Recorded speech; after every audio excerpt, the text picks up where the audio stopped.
Hello दोस्तों, आज मैं आप लोगों के लिए लेके आ गई हूँ टॉप प्रश्नों का कलेक्शन एक बार फिर से। तो चलिए देखते हैं आज के टॉप प्रश्नों का सॉल्यूशन, वो भी आसान भाषा में और बिल्कुल विस्तार में जानेंगे प्रत्येक क्वेश्चन को।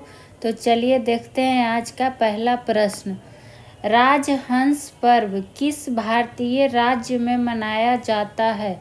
तो राजहंस पर्व नाम सुने हैं, ये कहाँ मनाया जाता है? ये आपका मनाया जाता है आंध्र प्रदेश में, जो कि ऑप्शन नंबर डी हो जाएगा राइट आंसर। वही बात करें तो ये हर साल मनाया जाता है।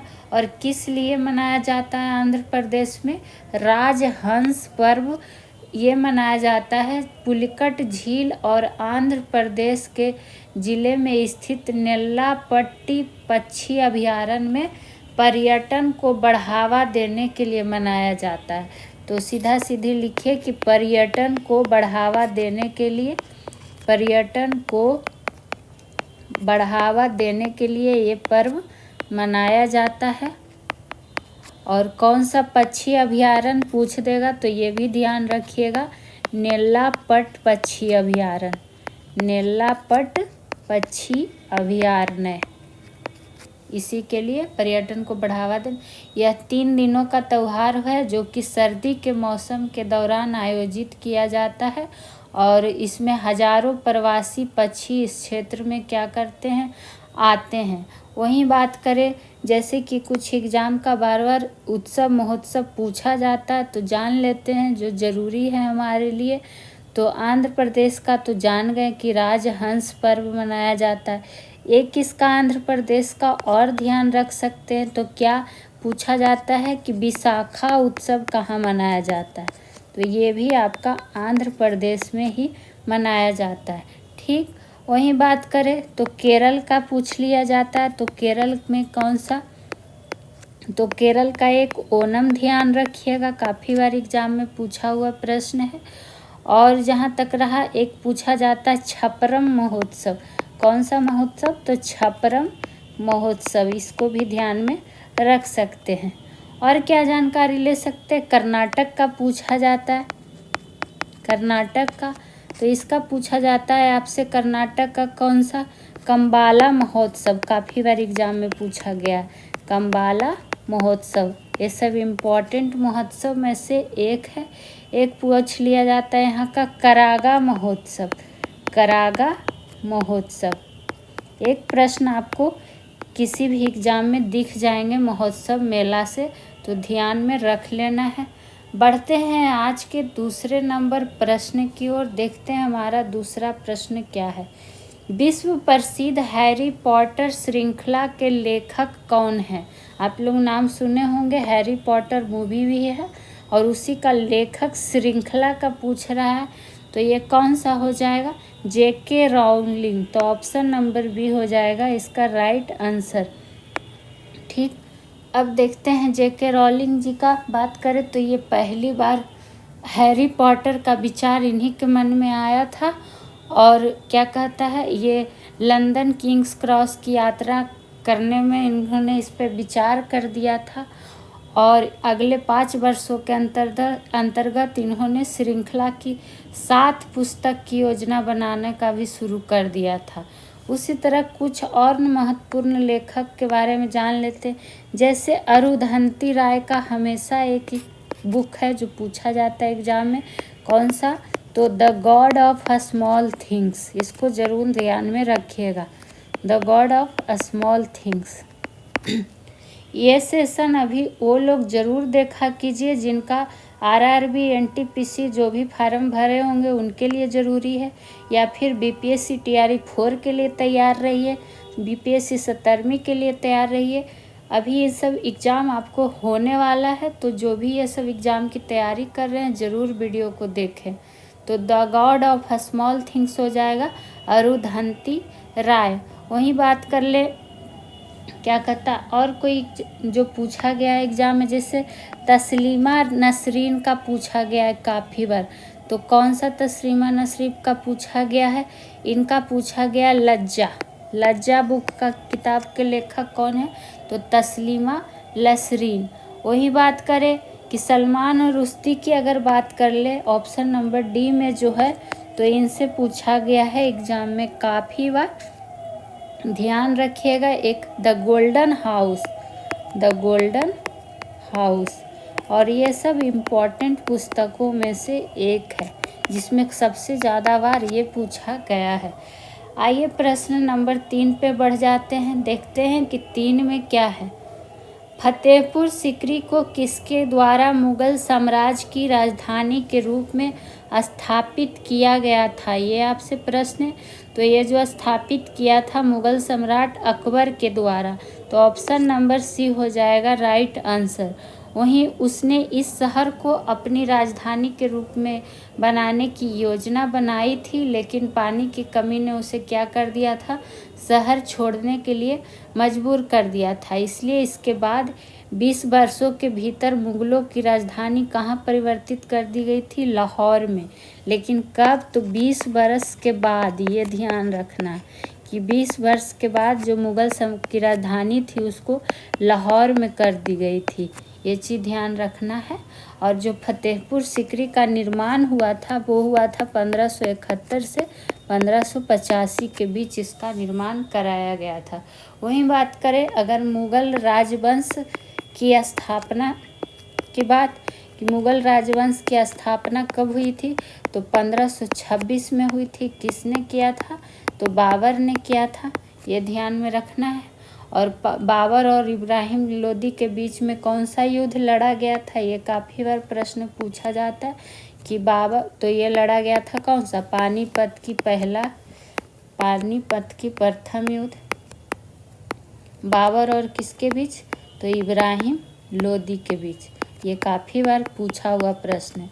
इसका ईस्वी भी पूछा जाता है, तो 1526, ये भी ध्यान में रख लेना है। वहीं आपको पता है कि 1527 में बाबर एवं राणा सांगा के बीच खानवा का युद्ध हुआ था।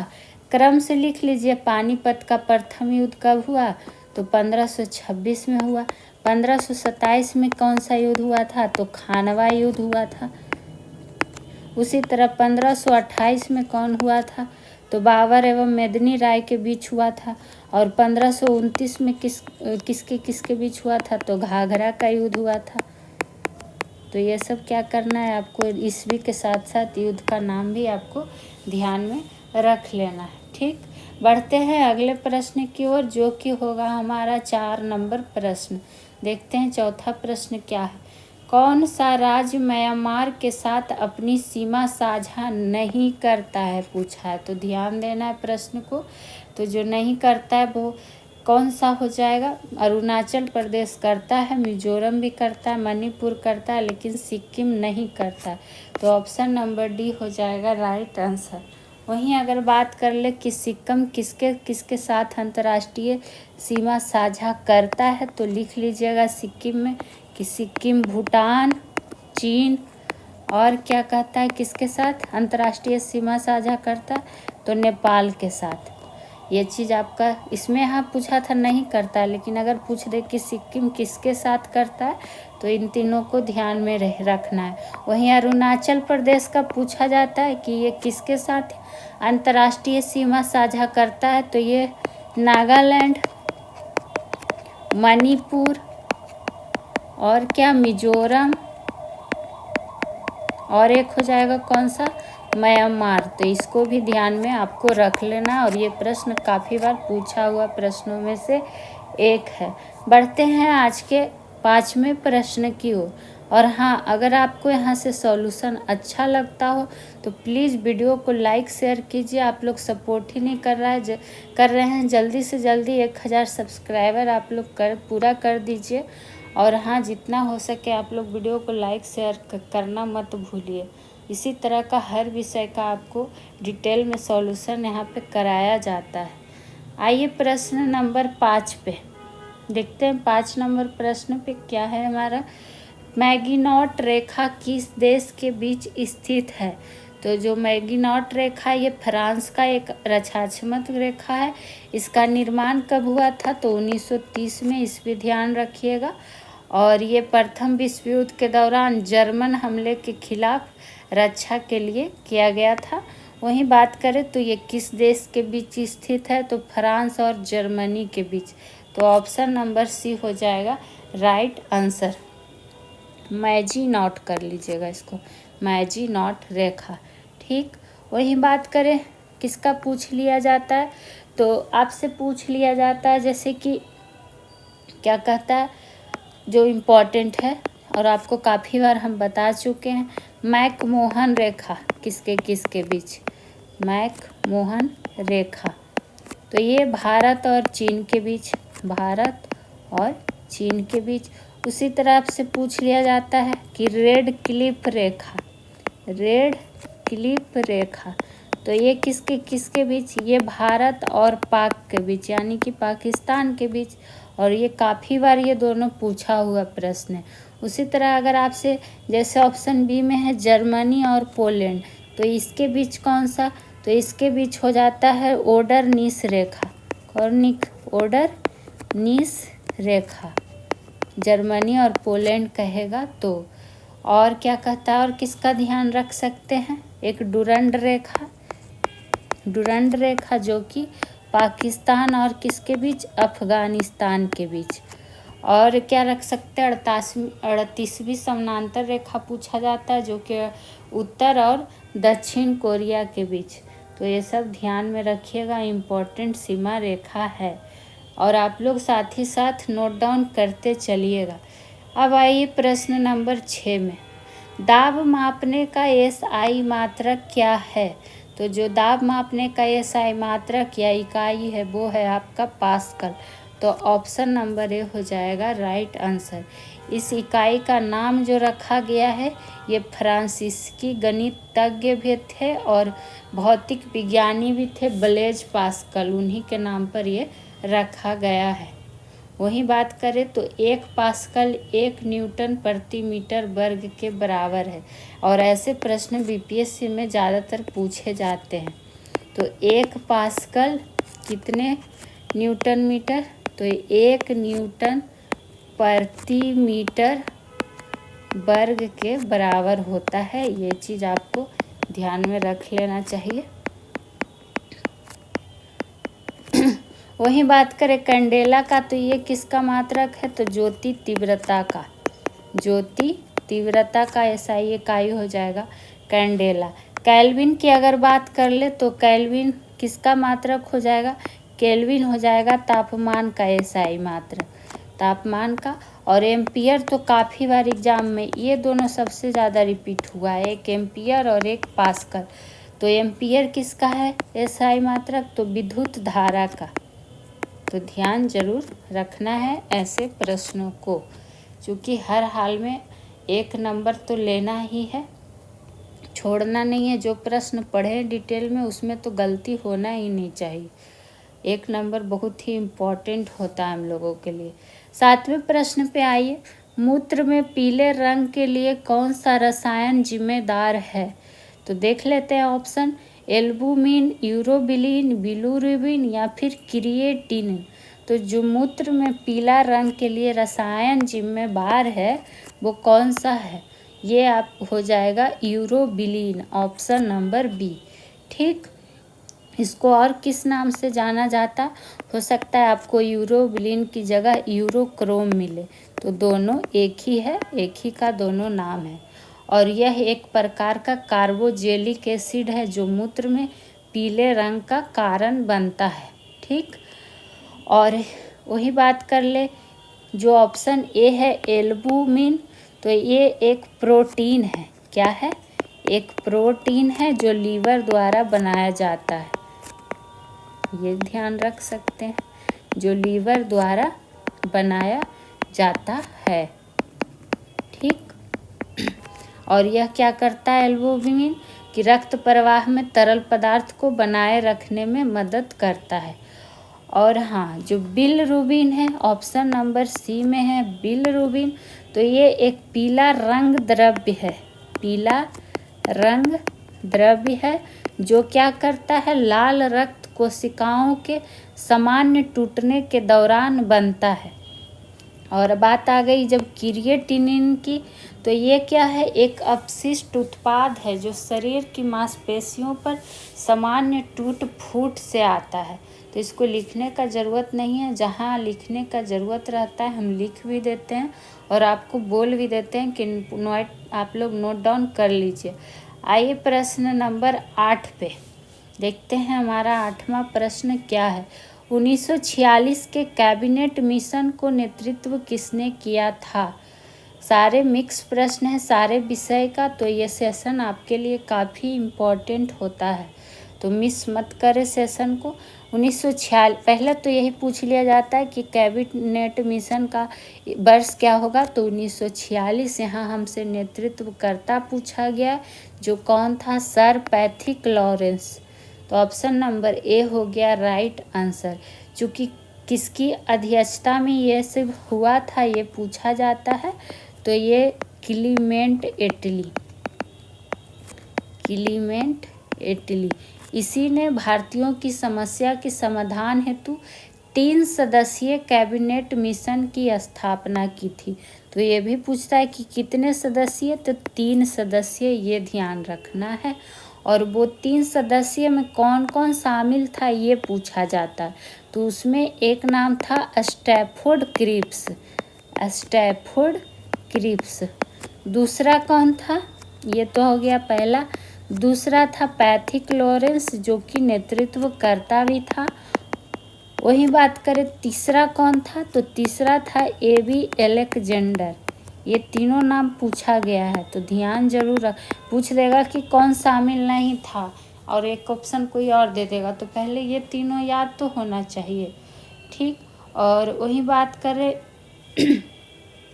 कि कैबिनेट मिशन के प्रस्ताव पे ही क्या हुआ था, अंतरिम सरकार का गठन और संविधान सभा का गठन भी किया गया था। तो ये एक पॉइंट भी नोट डाउन कर सकते हैं कि कैबिनेट मिशन, ये भी पूछा हुआ प्रश्न है कि कैबिनेट मिशन के प्रस्ताव पर किसका किसका गठन हुआ था, तो अंतरिम सरकार का गठन और किसका, संविधान सभा का गठन हुआ था। चूँकि 1946 में ही हुआ था, संविधान सभा का गठन हुआ था। आइए प्रश्न नंबर 9 पे देखते हैं, हमारा 9वां प्रश्न अब क्या आ गया है। 9वां प्रश्न है, मुद्रा बाजार के असंगठित भाग में क्या आता है। ये ऑप्शन दिया हुआ है, इन्हीं में से पूछ रहा है कि कौन सा आएगा। तो असंगठित भाग में कौन सा आ जाएगा, वो भी मुद्रा बाजार की बात आ गई है। तो पहले आपको बता देते हैं कि मुद्रा बाजार से अल्पकालीन धन प्राप्त किया जाता है। तो अगर आपसे पूछे कि कैसा धन प्राप्त किया जाता है, तो अल्पकालीन धन, ये एक प्रश्न इकोनॉमिक्स में पूछा भी जाता है। वही बात अगर आपसे पूछ दे, ये तो हो गया आपका कि मुद्रा बाजार से कौन सा धन। अगर आपसे पूछ दे कि पूंजी बाजार से कौन सा धन प्राप्त किया जाता है, पूंजी बाजार से, तो पूंजी बाजार से ध्यान रखिएगा दीर्घकालीन यानी कि लंबे समय के लिए वाला धन, और अल्पकालीन यानी कि कम समय वाला धन, यही तो हो गया इसका अर्थ। और पूंजी बाजार है जो मुद्रा बाजार से अधिक संगठित और प्रतिभूतियों का बाजार है। और वही बात करें अगर असंगठित मुद्रा बाजार में, तो इसमें जो ऑप्शन है जैसे कि सहकारी बैंक, क्षेत्रीय ग्रामीण बैंक, वित्त निगम, साहूकार, तो इसमें जो आ जाएंगे साहूकार। तो ऑप्शन नंबर डी हो गया राइट आंसर। साहूकार बोलिए, इसी को महाजन भी कहा जाता है। इसमें देसी बैंकर भी आ जाएगा। मुद्रा बाजार के असंगठित भाग की हम बात कर रहे हैं, बैंकर भी आ जाएगा, देसी बैंकर, चिट फंड भी आ जाता है, ये सब इत्यादि, ये सब किसके अंतर्गत आ जाता है, मुद्रा बाजार का असंगठित भाग के अंतर्गत आ जाता है। बढ़ते हैं 10वें प्रश्न की ओर। और आप लोग कमेंट भी किया कीजिए कि सेशन आप लोग को कैसा लगता है, और अगर आपका कोई सुझाव हो तो ज़रूर दीजिए। आइए 10 नंबर प्रश्न पे।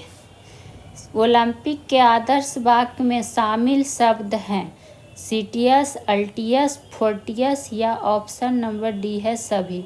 तो जो ओलंपिक के आदर्श वाक्य में शामिल शब्द है वो है सीटियस, अल्टियस, फोर्टियस, सभी। तो ऑप्शन नंबर डी हो जाएगा राइट आंसर। और इस आदर्श वाक्य में ध्यान रखिएगा, कोई चीज़ का भी आदर्श वाक्य इम्पोर्टेंट होता है। और ओलंपिक 2024 में चर्चा में भी काफ़ी रहा है, चूँकि हम लोग को काफ़ी निराशाजनक हाथ पदक लगा है, तो इसलिए ध्यान रखना है। इस आदर्श वाक्य में भी एक शब्द और जोड़ा गया है, कब? तो 2021 में। तो क्या जोड़ा जा गया है? कम्युनिस। कम्युनिस जोड़ा गया है, जिसका मतलब होता है एक साथ। तो ये पूछ देगा कि ओलंपिक के आदर्श वाक्य में 2021 में कौन सा शब्द जोड़ा गया है, तो याद रखना है कम्युनिस शब्द जोड़ा गया है। वहीं अंतर्राष्ट्रीय ओलंपिक समिति की स्थापना कब हुई थी, तो ध्यान रखना है 1894 में हुई थी। और इसका जो संस्थापक थे पियरे डी कुर्बाटिन ने किया था। ओलंपिक प्रतीक में 5 रिंग होता है, यानी कि 5 रंग के होते हैं। लाल, हरा, नीला, पीला, काला महादेश को क्या करता है? प्रदर्शित कहा जाता है। और ये सब लिखने की ज़रूरत नहीं है, बस सुन लीजिएगा, एक बार ध्यान में रह सकता है। वहीं बात करें, हाँ, अगर आपसे पूछते कि ओलंपिक का जनक किन्हें कहा जाता है, तो ओलंपिक का जो जनक हो जाएंगे, कौन हो जाएंगे? Pierre de Coubertin. बताइए कैसा कैसा नाम है जी, आप लोग को तो याद रखना ही पड़ेगा, पढ़ना है तो पियरे डी कुर्बाटिन, इन्होंने ही अंतर्राष्ट्रीय ओलंपिक समिति की स्थापना की थी 1894 में, और इनको इनका जनक माना जाता है, ओलंपिक का जनक। बढ़ते हैं आज के 11वें नंबर प्रश्न की ओर। किनके द्वारा हाल में यानी कि 2024 में श्वेत क्रांति 2.0 मिशन की शुरुआत की गई है? तो ये करंट अफेयर का क्वेश्चन फिर से आ गया आपके लिए। तो ये जो शुरुआत की गई है किसके द्वारा की गई है? ये आपका किया गया है अमित शाह के द्वारा। तो अमित शाह के द्वारा किया गया, तो इसका राइट आंसर क्या हो जाएगा? ऑप्शन नंबर सी, जो कि वर्तमान में केंद्रीय गृह और सहकारिता मंत्री भी हैं। ये क्या है? तो केंद्रीय गृह और सहकारिता मंत्री। ठीक, आगे की अगर बात कर लें तो भारत में श्वेत क्रांति को और किस नाम से जाना जाता है? Operation flood. ऑपरेशन फ्लड के नाम से जाना जाता है। और श्वेत क्रांति किससे संबंधित है? तो ये आपको पता है कि दूध से संबंधित है। और दूध उत्पादन को बढ़ाने के लिए देश में दूध की समस्या यानी कि जो दूध की कमी की समस्या है उसको दूर करने के लिए ये एक महत्वपूर्ण डेयरी विकास कार्यक्रम है, और ये 2.0 लॉन्च किया गया है। वही बात कर ले, अगर आपसे पूछे कि श्वेत क्रांति का जनक किसे कहा जाता है, तो डॉक्टर वर्गीज कुरियन। तो ये पॉइंट नोट डाउन कर लीजिएगा कि श्वेत क्रांति का जनक किसे माना जाता है, तो वर्गीज कुरियन को। हालांकि ये सब आपको हम बहुत बार पढ़ा लिखा भी चुके हैं, लेकिन यहाँ पर बात आ गया तो सोचे एक बार रिकॉल कर दे आप लोगों को।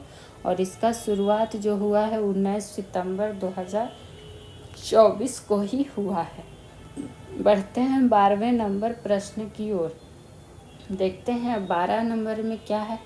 हिटलर का जन्म हुआ था, ये आपसे पूछा गया, यानी कि कहाँ जन्म हुआ था?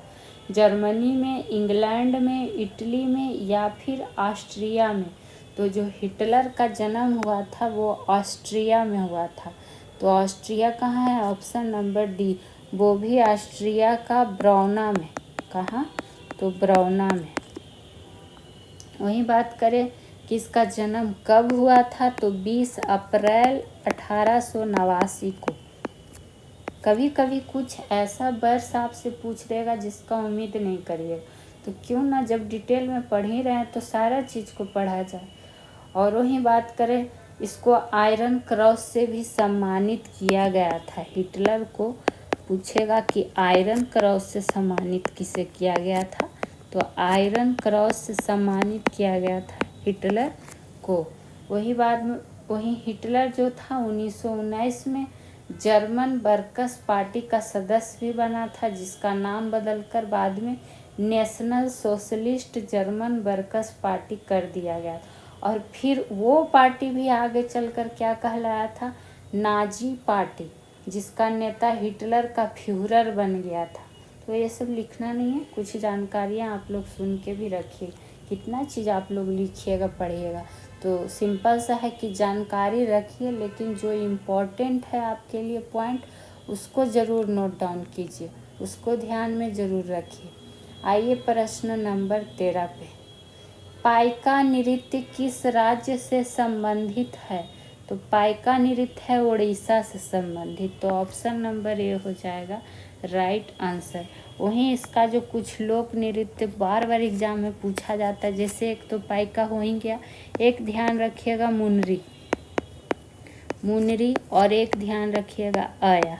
ये काफ़ी बार एग्जाम में पूछा गया है इसलिए।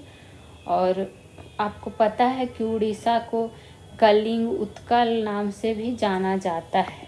किस नाम से उड़ीसा को जाना जाता है, तो कलिंग नाम से भी और उत्कल नाम से भी।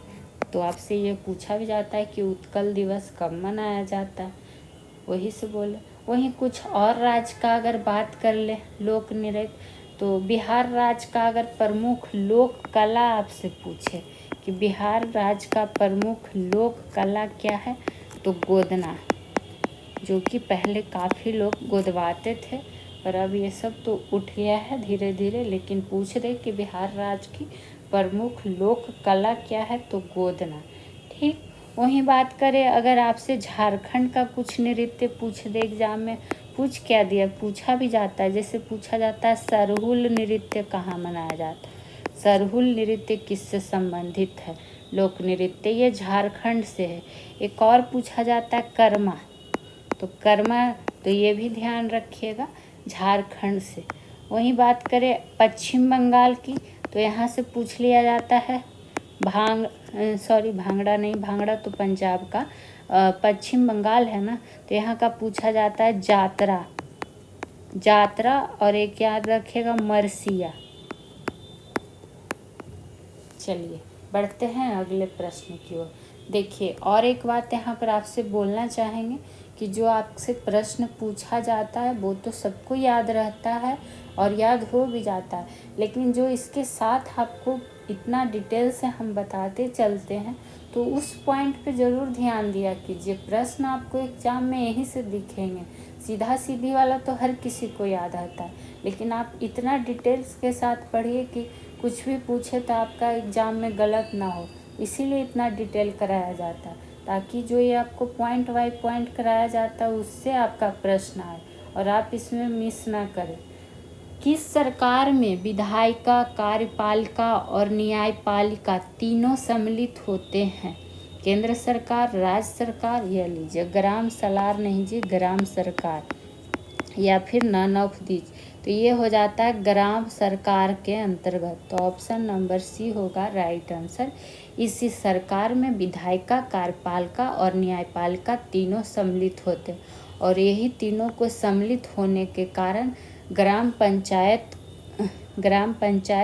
को क्या कहा जाता है, ग्राम सरकार या फिर ग्राम स्वराज, या ग्राम पंचायत या फिर ग्राम सरकार। सोच लीजिए एक ही चीज़ का कितना नाम ध्यान में रखना है। वहीं बात करें तो भारत में पंचायती राज का त्रिस्तरीय ढांचा का प्रावधान किया गया है, तो आपको बहुत बार बताए भी हैं। और पंचायती राज से संबंधित बात करें कि पंचायती राज से कौन सा संशोधन संबंधित है, तो 73वां संविधान संशोधन संबंधित है। और 73वां संविधान संशोधन के बाद पंचायती राज अधिनियम का निर्माण करने वाला प्रथम राज्य कौन सा है, तो प्रथम राज्य है कर्नाटक। लेकिन इस संविधान संशोधन के बाद की बात का बोल रहे हैं कर्नाटक। तो ये सब नोट डाउन करते चलिएगा। बढ़ते हैं आज के 15 नंबर प्रश्न की ओर। और इसका PDF भी आपको टेलीग्राम ग्रुप पे दे दिया जाता है, तो आप लोग वहाँ जाके जुड़ जाएं। और प्लीज़ जितना हो सके चैनल को सब्सक्राइब कीजिए, वीडियो को लाइक शेयर ज़रूर कीजिए। बांग्लादेश को पाकिस्तान से आज़ादी कब मिली? तो बांग्लादेश को पाकिस्तान से जो आज़ादी मिली थी 1971 में, जो कि ऑप्शन नंबर ए ही हो जाएगा। वहीं बात करें तो 1971 से पूर्व बांग्लादेश जो था पूर्वी पाकिस्तान कहलाता था, लेकिन 1971 से पहले की बात कर रहा है कि पूर्वी पाकिस्तान कहलाता था। ठीक, वहीं बात करें तो बांग्लादेश को स्वतंत्रता बांग्लादेश जो स्वतंत्रता दिवस मनाते हैं, ये कब मनाते हैं? तो 26 मार्च को मनाते हैं। तो ध्यान रखिएगा कि स्वतंत्रता दिवस कब ये मनाते हैं, तो 26 मार्च को मनाते हैं। ठीक, और इसमें क्या जान सकते हैं? ऐसा तो इसमें कुछ पॉइंट है नहीं जो आप लोग को लिखाया जाए, बस ये ध्यान रखिएगा कि कब ये आज़ादी मिला और कौन नाम से पहले जाना जाता था और कब स्वतंत्रता दिवस मनाया जाता है। आ जाइए अब प्रश्न नंबर 16 पे, जहाँ जितना डिटेल देना रहेगा हम आपको खुद देते चलेंगे। किसने कहा है राजनीति को मैं विवाद की एक सक्रिय प्रक्रिया समझता हूँ? कथन कारक वाला काफ़ी प्रश्न पूछा जा रहा है, तो इसको ध्यान रखा कीजिए। तो ये जो कथन है किसका है? ये कथन है एल लिप्सन का। तो ऑप्शन नंबर बी हो जाएगा राइट आंसर। ठीक, सिर्फ कथन ध्यान रखें कि राजनीति को मैं विवाद की एक सक्रिय प्रक्रिया समझता हूँ, ये कहा था एल लिप्सन ने। वहीं ऑप्शन है ए में क्या? माइकल ओक्सेट। तो इन्होंने राजनीतिक से क्या कहा था कि राजनीतिक क्रिया एक भयावह और असीम सागर की तरह है जिसमें न सुस्ताने का स्थान है और न ही इसका कोई निश्चित दिशा। तो इतना बड़ा लिखिएगा क्या, बस सुन लीजिए। वही बात करें जो क्या कहता है और तो किसका? लिप्सन का एक कथन और भी था कि राजनीति के कुछ मूलभूत प्रश्न होते हैं जो कि बदलते नहीं हैं, लेकिन इसका समाधान बदलता रहता है। तो ये सब क्या था? कथन था जो कि, लेकिन ये पूछा गया है बहुत बार, तो इसको ज़रूर ध्यान में रखना है। आइए बढ़ते हैं 17 नंबर प्रश्न पे, देखते हैं हमारा 17 क्या है। सुएज नहर के दोनों सिरों पर स्थित पतन युग्म है। तो ये युग्म आपसे पूछा गया है। तो बात आ गई अब सुएज नहर का। तो सुएज नहर पहले तो पूछता है कि किसको किसको जोड़ता है। तो ये जोड़ता है लाल सागर और भूमध्य सागर को। लाल सागर और भूमध्य सागर को जोड़ता है कौन? सुएज नहर। वहीं बात करें तो जो सुएज नहर का उत्तरी प्रवेश द्वार पर है पोर्ट सईद। तो कहाँ है ऑप्शन में? पोर्ट सईद तो मिल गया। और दक्षिणी प्रवेश द्वार पर है कौन सा? Port Suez. तो पोर्ट सुएज तो नहीं मिला, तो इसलिए इसका right answer option number D हो जाएगा, नन ऑफ दी। लेकिन इसका आंसर क्या हो जाएगा कि सुएज के दोनों सिरों पर जो पतन युग्म है वो कौन कौन सा है? तो जो दोनों सिरा कहने का मतलब है कि उत्तरी प्रवेश द्वार और दक्षिणी प्रवेश द्वार। तो जो उत्तरी प्रवेश द्वार पर है वो कौन है? Port Said. Port Said. और दक्षिणी प्रवेश द्वार पर कौन सा हो जाएगा? दक्षिणी प्रवेश द्वार। इस पे हो जाएगा कौन सा? तो इस पे हो जाएगा पोर्ट सुएज। देखिए कुछ लोग गलती क्या करते हैं, जैसे हम यहाँ पे पोर्ट सईद पढ़े, उसके बाद इधर देखे ही नहीं क्या और क्या दिया, सीधे सी मार के निकल दिए। नहीं, पूरा क्वेश्चन अच्छे से पढ़ना है और पूरा ऑप्शन भी पढ़ना। तो ये देखिए यहाँ पर पोर्ट सईद तो था लेकिन पोर्ट सुएज नहीं था, इसीलिए इसका नन ऑफ दीज आंसर हो गया। तो ये चीज़ को ध्यान दे के चलना है। वहीं सुएज नहर का निर्माण जो हुआ था, निर्माण की अगर बात कर ले, सुएज नहर का निर्माण तो कब हुआ था? 1869 में हुआ था। ठीक, तो ये चीज़ भी आपको बहुत बार हम बता भी चुके हैं। अब आ जाइए प्रश्न नंबर 18 पे, देख लेते हैं हमारा 18वां प्रश्न क्या है। सूर्य और तारे उनमें किसकी उपस्थिति की वजह से चमकते हैं? देख ही रहे होंगे, आपको सारा टॉप प्रश्नों का कलेक्शन है और वो सारा सब्जेक्ट मिला हुआ है। तो जितना हो सके आप लोग वीडियो को लाइक शेयर किया कीजिए। तो ये जो है प्लाज्मा की उपस्थिति से चमकता है, तो ऑप्शन नंबर डी हो जाएगा राइट आंसर।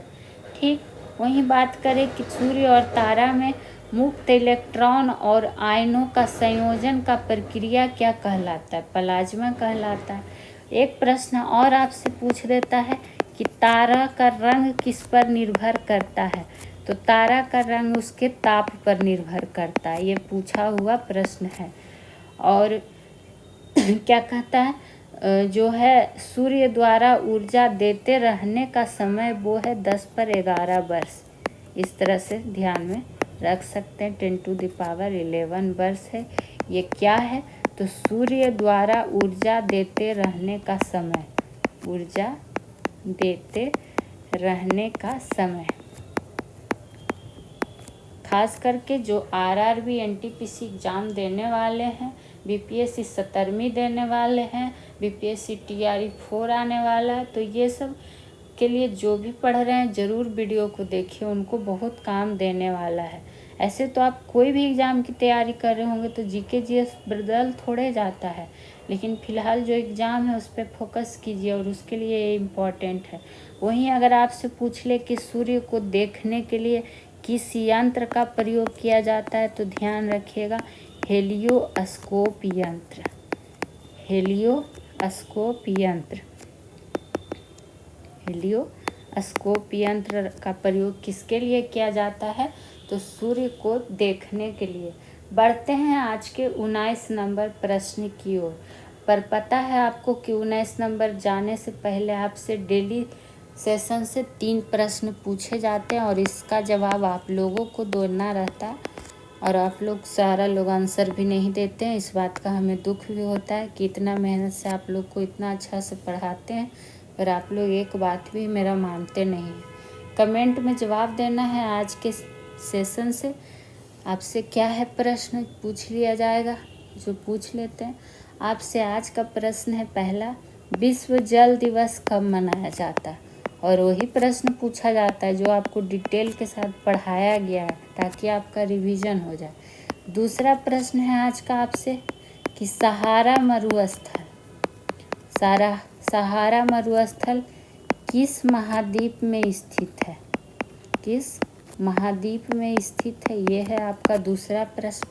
तीसरा प्रश्न है आपके लिए कि शेरशाह सूरी का मकबरा, चूँकि आज स्टैटिक जीके जीएस मिला हुआ है तो इसीलिए आपसे मिक्स क्वेश्चन पूछा जा रहा है, मकबरा कहाँ है? अब आइए, जो कल का सेशन हुआ था कौन सा, हिस्ट्री सेशन, तो उसका प्रश्न जो आपसे पूछा गया था उसका आंसर आपको बता दे रहे हैं, आप लोग मिलाइएगा। तो आपसे पहला प्रश्न था हिस्ट्री का कि पंचतंत्र के लेखक कौन, तो वो हो जाएंगे विष्णु शर्मा। दूसरा प्रश्न था आपके लिए कि प्रथम विश्व युद्ध का आरंभ वर्ष क्या था, तो 1914। तीसरा प्रश्न आपसे पूछे थे कि इब्ने बतूता किसके शासन काल में भारत आया था, तो ये आया था मोहम्मद बिन तुगलक के शासन काल में।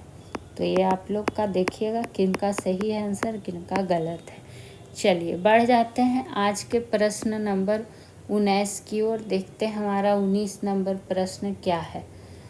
19 नंबर प्रश्न है, कौन सी गुप्त गैस के नाम से जाना जाता है? गुप्त गैस कहिए या फिर इसी को क्या कह देगा इंग्लिश में, the hidden gas, the hidden gas, छिपा गैस। तो ये कहलाता है क्रिप्टॉन गैस, जो कि कहाँ है, इसका संकेत क्या हो जाएगा, KR, option number D, krypton gas. ठीक, और ये सब अक्रिय गैस के अंतर्गत आता है। वहीं बात करें, पूछ लिया जाता है स्ट्रेंजर गैस कौन सा है या फिर अजनबी गैस, तो वो हो जाता है आपका जीनॉन। जीनॉन कहाँ है, तो यहाँ XE से जिसको सूचित किया जाता है, जिसको जीनॉन कहा जाता है, जीनॉन, और इसको कहा जाता है अजनबी गैस, अजनबी गैस या फिर स्ट्रेंजर गैस। और ये सब सारे अक्रिय गैस है।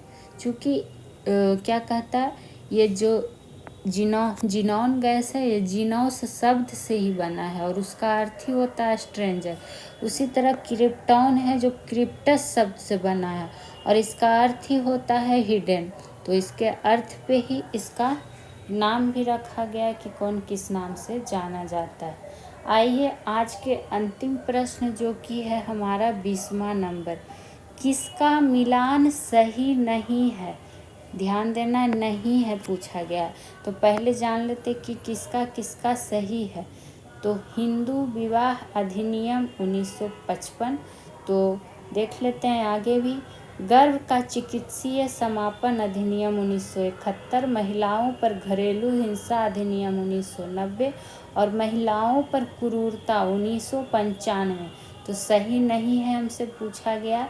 तो महिलाओं पर घरेलू हिंसा अधिनियम जो कि 1990 दिया है, ये सही नहीं है। चूँकि जब 1990 नहीं है तो कब, तो ये जो हुआ था 2005, तो 2005 होना चाहिए था यहाँ पर, जबकि 1990 दिया। बाकी रही बात हिंदू विवाह एक्ट की, तो आपको पता है 1955 के अनुसार हिंदू विवाह अधिनियम 1955 के अनुसार हिंदू एक से अधिक विवाह विलग होने की स्थिति में ही कर सकता है। वही बात करें हिंदू उत्तराधिकारी एक्ट में भी संशोधन किया गया है कि अब लड़की को भी पैतृक संपत्ति में अधिकार दिया गया है। ठीक। और वहीं महिलाओं पर क्रूरता को रोकने के लिए 1995 में एक्ट लाया गया था, तो ये सही हो ही जाएगा। और गर्भ का चिकित्सीय समापन एक्ट भी 1971 के अधीन है, तो ये भी सही था, लेकिन हमसे गलत पूछा गया था, तो ऑप्शन नंबर सी हो जाएगा।